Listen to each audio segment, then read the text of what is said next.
ఎప్పటికప్పుడు తాజా వార్తలను అందిస్తున్న ఏపీ పవర్ న్యూస్ కు స్వాగతం.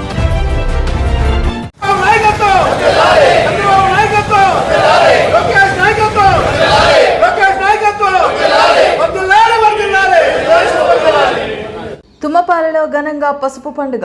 మహానాడు వేడుకల్లో సందడి చేసిన తెలుగు తమ్ముళ్లు. అనకాపల్లి మండలం తుమ్మపాల గ్రామంలో తెలుగుదేశం పార్టీ ఆధ్వర్యంలో పసుపు పండుగను ఘనంగా నిర్వహించారు.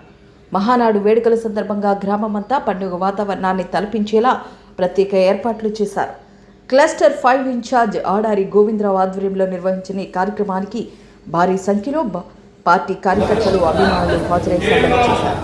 గ్రామంలోని ప్రధాన వీధులు పార్టీ జెండాలు, బ్యానర్లు, అలంకరణలతో కలకల్లాడగా ప్రత్యేకంగా ఏర్పాటు చేసిన ఎల్ఈడీ స్క్రీన్లపై టీడీపీ అధినేత చంద్రబాబు నాయుడు, యువనేత నారా లోకేష్ ప్రసంగాలను కార్యకర్తలు ఆసక్తిగా వీక్షించారు. నాయకుల ప్రసంగాలకు కార్యకర్తల నుంచి భారీ స్పందన వ్యక్తమైంది. మహానాడు వేడుకల సందర్భంగా తుమ్మపాల గ్రామంలో తెలుగు తమ్ముళ్ల ఉత్సాహం ప్రత్యేక ఆకర్షణగా నిలిచింది. గ్రామమంతా నిరాహారతో మారుమోగగా పార్టీ శ్రేణులు ఐక్యతను చాటుతూ కార్యక్రమాన్ని విజయవంతం చేశారు. తెలుగు తమ్ముళ్ల ఐక్యతకు తుమ్మపాల వేదిక నిలిచింది అంటూ నాయకులు అభిప్రాయపడ్డారు.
Mega